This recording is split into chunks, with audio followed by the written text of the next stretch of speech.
Well, the pain at the pump, those record high gas prices continue to tick up. But the question is, why? Both sides of the aisle often blame one another. CBS 58 Capitol correspondent Emily Fannin explains why there's not really much the government or politicians can do to lower the cost. When soaring gas prices and inflation start impacting your wallet, you typically want someone or something to blame. But experts say it's a lot more complicated than that. And it's not anybody's fault. Whether you have Democrats or Republicans in charge, the same thing was going to happen, I promise you.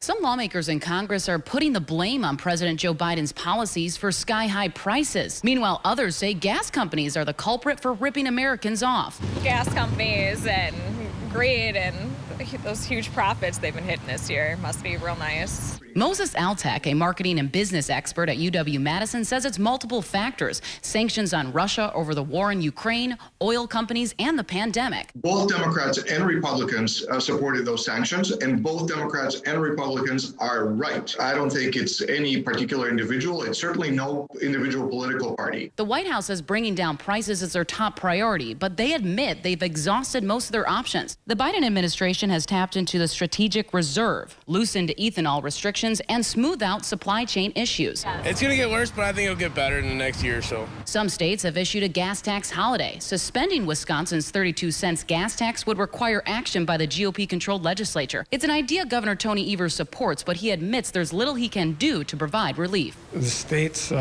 role in taking care of inflation is minor. We need help from the federal government. In Madison, Emily Fannin, CBS 58 News.